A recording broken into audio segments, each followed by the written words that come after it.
Hi, I'm Shira Carpel. And I'm Shayna Gaunt, and we're board-certified behavior analysts.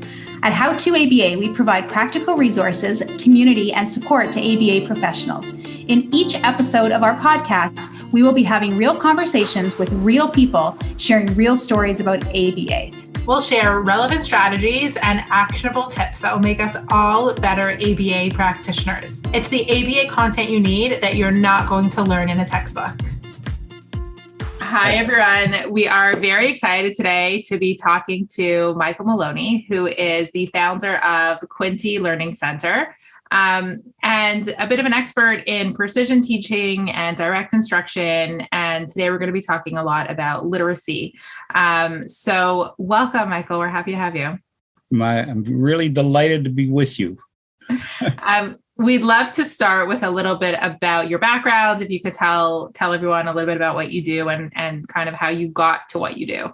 Okay. Well, first of all, I ran into a bunch of bandits, Ogden Lindsley, Zig Engelman, Eric Houghton, Elizabeth Houghton, and together we pulled together what became the direct instruction, precision teaching, behavior analytic piece of the world, and started teaching it to teachers and parents and then students of ours and whatever. And it is now growing to become a sizable force in the behavioral world. So to Ogden and Zig and Eric and Elizabeth, thank you ever so much, because we could not have done it without you.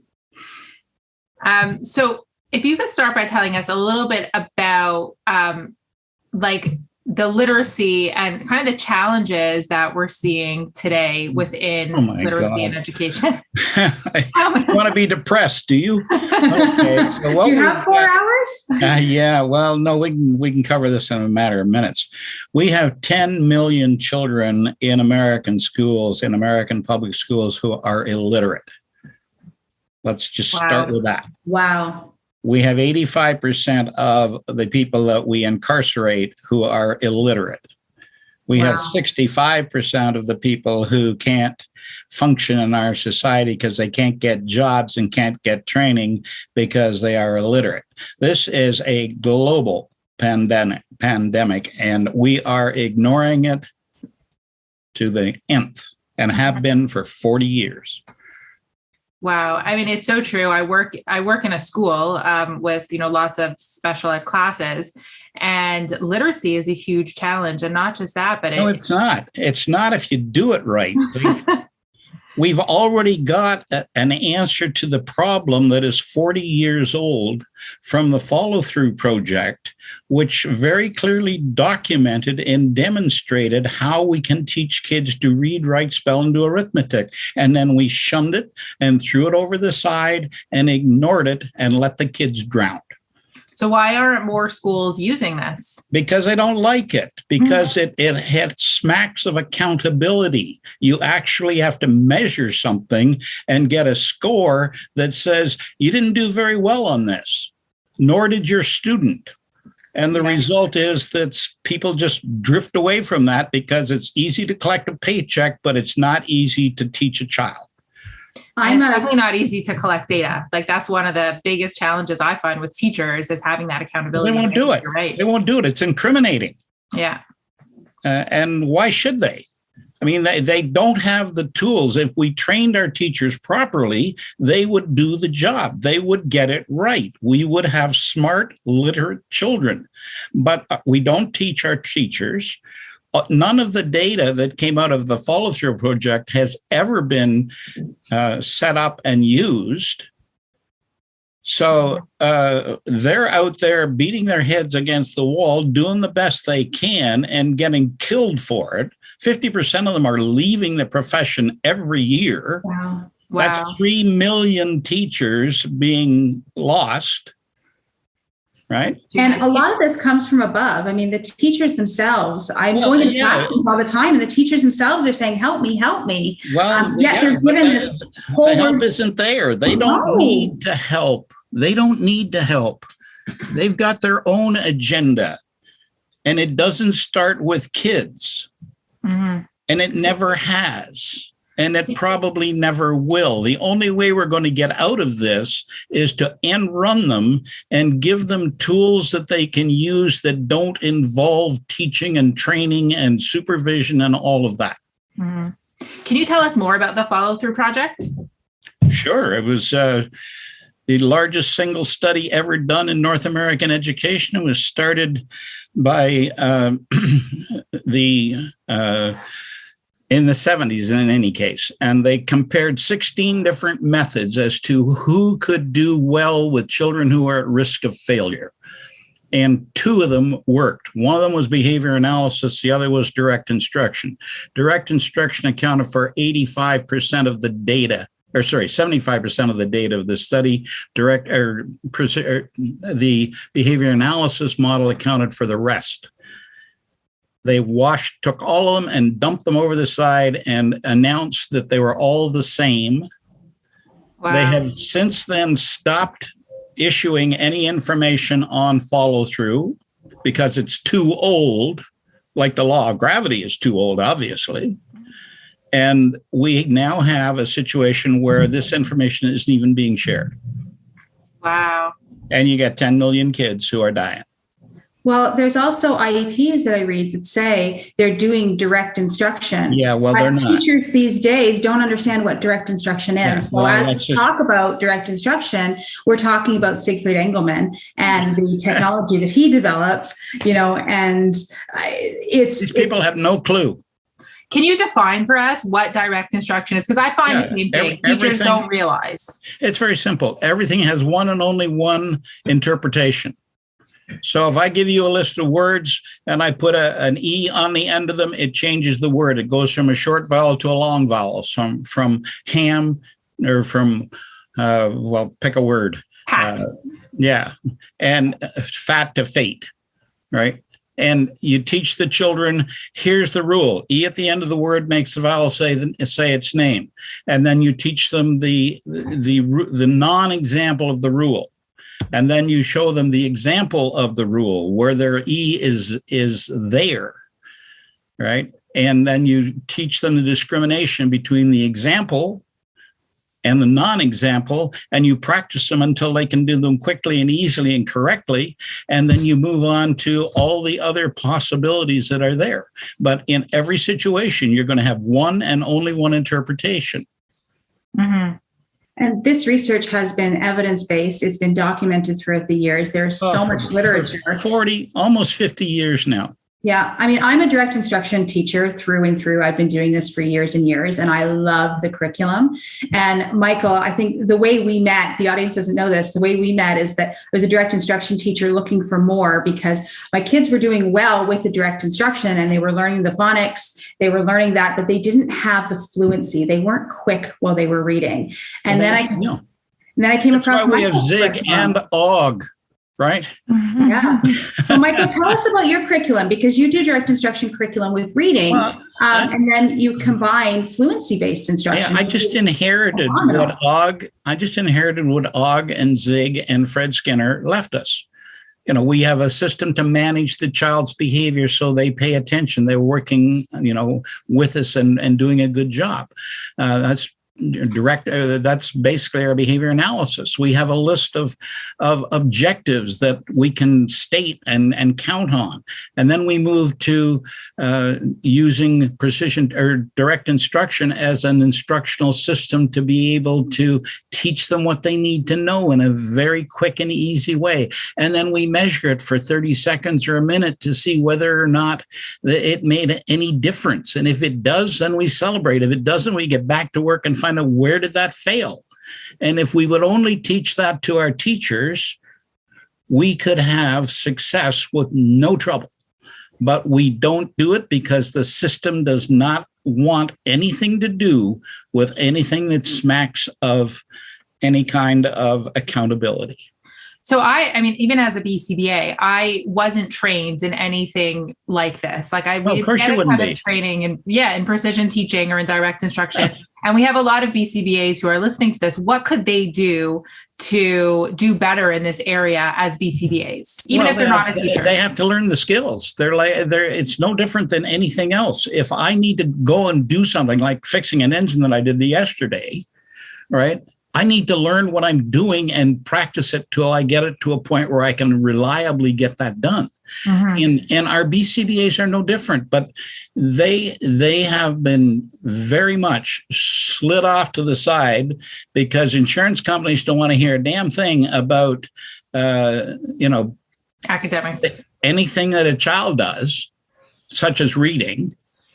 Well, I'm sorry, but if you're not going to teach a child to read, what are you going to teach them to read? And they've just,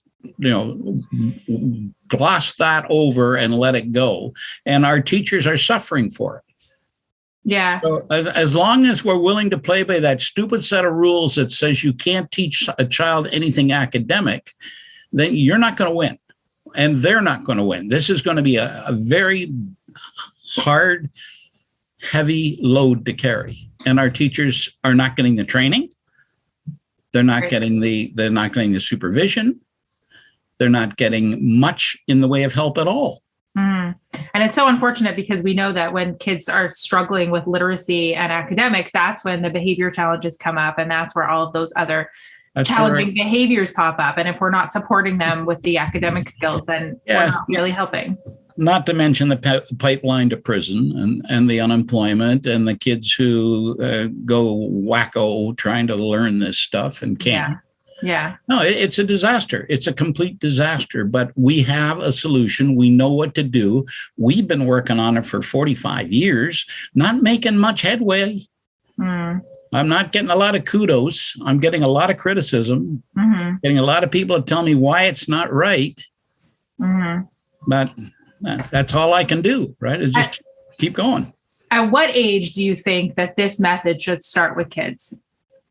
As a child, 3 to 4. Mm-hmm. Because I know in a lot of schools start in preschool, starting to expose the kids to words and language, especially using sight words with kids in kindergarten. And so what age do you think that kids can start learning? And at 3 or 4, can they already start with a phonics-based direct instruction? First of all, let's get completely away from that whole idea that they're going to do sight works. I agree. Get out of there. Yes. Okay, so we're going to teach them sounds. Yes. We're going to teach them a, and t.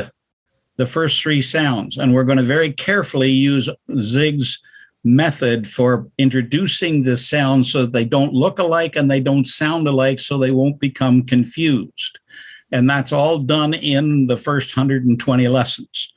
Actually, it's all done in about 70 lessons. So now we have this child being able to identify the sounds reliably and quickly. Now we're going to start stringing them together. And that's where it all falls apart, because they don't put the sounds together without putting spaces between them. And then they screw it up and then they get frustrated and now they can't read. So now it's like, man, say it fast, man, and it just drops out.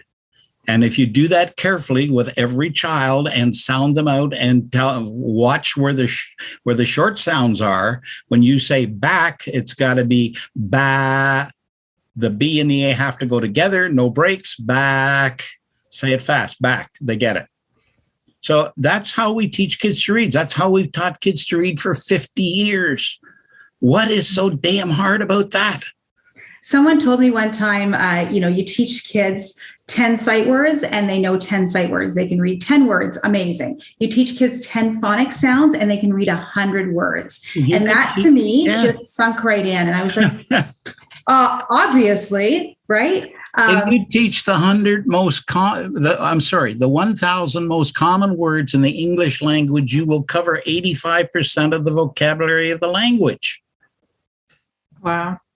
I mean, what is so miraculous about that? Well, get this. My daughter learned how to read. She's in French immersion. She learned how to read in French using a whole word method approach. And by grade 2, they looked at me and said, she can't read in English. She said, of course she can't read in English. You never taught her phonics. So, of course, what did I do? I dusted off my direct instruction books. I actually used your curriculum, Michael, and I taught her in 3 months how to read. And they came back and they said, wow, no one ever learns how to read this quickly. And I said, are you kidding me? It's science. Hello. Well, that's the whole point. And then her French science. It is science. That's it. That's what we are blessed with when we teach well. Mm-hmm. So where do you see the change needing to happen? Is it educating the teachers? Is it changing the insurance companies? No. Is it the educational system? No. And no. Okay. And again, no. Am I clear? So where can we start to make change, or where does that give them the tools? Build the teachers? Build the teachers the tools that will teach the kid the right way. Mm-hmm. So that when they come up, they see a software program and it says, my turn, listen, say that. Ready? And we just take what Zig did and put it into a box and run it so that they can get it correctly and without pain. And the teacher doesn't have to know what is exactly going on. They just have to follow the bouncing ball. So your goal is to get this message and this curriculum in the hands of more teachers? No, in the hands of parents, teachers, BCBAs, anybody who needs to learn how to teach a child to read, including the 100 moms that I've got teaching in Africa in the slums of Dhaka. Wow. And they're teaching, those mothers are teaching children every day, and they learned Dhaka, then they learned English, and now they're teaching kids. So it's all science. Mm-hmm. Nothing more, nothing less. Yeah, it is always surprising to me that teachers come in to where I am without any training or experience in anything direct instruction. It's been that way. I was trained 60 or 70 years ago, and I was as badly trained as our teachers are now. That has not changed in at least 60 years, and it's not going to, because the system doesn't want that change. Yeah. Do you think that more BCBAs should become teachers? Would that help the system in terms of using those strategies? No. They need to go out and get the box that does all the work for them. They can't. You can't supervise them. You can't train them. There's not enough time to train them. There's not enough hands to train them. How many real BCBAs have you got that are skilled in direct instruction? I mean, really skilled. Not enough. I have a lot. Very few. Very few. You're in a very small minority. So don't go there, because that's not going to get you there. Okay. They need a box that is full of tools that says, do this, now do this, now do this, and then watch the child and then look at the data. Have the child do those sounds for you for 30 seconds, see if they get it correctly. If they don't, go back over it. If they do, fine. Now we know we're on the right track. And let's move to the next lesson and the next lesson. And let's give them 120 lessons that will teach them the 1,000 most common words in English. Mm-hmm. It's not rocket science. And this would work with any. It does work. I've been using it for 20 years. I've been using it with kids in Dhaka for 3 years. It's there. It works. But nobody cares. Nobody wants it. Nobody needs to have it. Well, I think if people knew how much it would solve their problem and how effective it could be, then they would. And I really hope we can get more of that message out there. Well, sweetheart, how many of times has that happened in the last 20 years? Well, I know we're moving towards more of the direct instruction, and it's happening, but it's slow. Yeah. We're never going to get there. We can't catch up doing that. Mm. So you've taught in some graduate programs, Michael, and you're offering programs online as well. I'm doing as much as I can, in as many different ways as I can. And that's no guarantee that this person is going to come out skilled and fluent in how to teach a child to read or write or spell or do math. That's a massive undertaking. And Og and Zig and Eric and I and Carl Binder and others have waged this war, for a very long time. And what's going to turn it is going to be technology. Yeah. It's not going to be teacher induced because we don't have the capacity to do it. We don't have the will to do it. We don't have the teachers who want to do it. So tell us more about what that technology would look like. Well, it's on my website. The first 5 lessons, just download them and knock yourself out. I mean, it's like, watch. My turn, listen. Say that sound. Ready? The child says it. And go through it. And now teach them. Now they got sounds. Let's teach them the words that are. And the teacher has to do very little in that. Teacher has to do next to nothing. Record some data, maybe, right? Well, no, the data is recorded for you. You punch in the numbers, it'll come up with the chart. Wow. But they don't want the chart. The chart points out that you didn't do it very well today.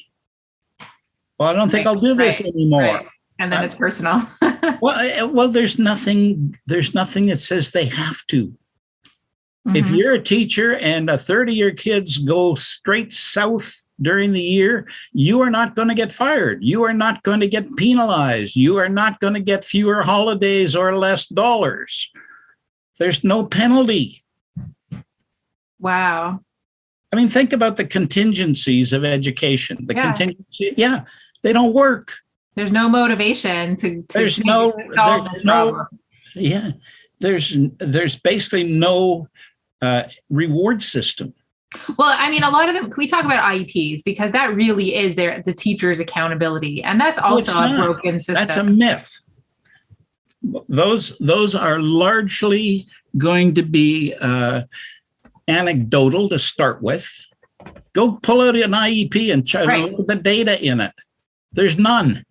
So how are they getting away, or how is the educational system getting away with the IEPs? They've been doing that for 50 years because nobody's taking responsibility. And we know how to blow mom away. Mm. We can get her off our back. The kid's got ADHD, don't you know? Mm. Yeah. So we got an argument. Yeah, we got a ready-made excuse for everything. Well, he's dyslexic. Mm. Okay, now we're down to, this is what you think it is. There's no data. There's no measurement. Yeah, that just becomes mentalistic.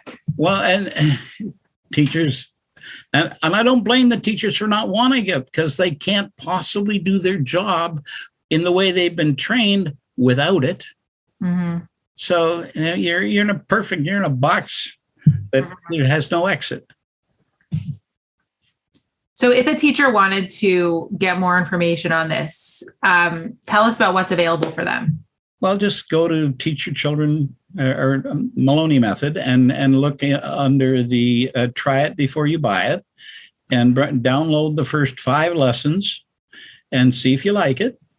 And then just pay $14.95 for each set of 5 lessons until you get your kid absolutely done. Easy. It's easy. It actually is really easy. Seems like the solution is too easy. We tried to do it as simply as we could. Yeah. And you did. And the curriculum is well done so that it's very easy to run. Yeah. Right. It tells you exactly what to do. It does. There's very little, it takes the lesson planning out of it, even as a teacher. You don't have to plan any lessons. It's all done for you. And I think just that alone is motivation to incorporate it. Right. Thank you, Og, for giving us a measurement system. Thank you, Fred, for saying, hey, you need to get this kid in his seat and paying attention. The masters have all donated. Yeah. We know all the tricks. The tricks are there. We just have to use them. They're all there and we know how to use them, but we're not doing it.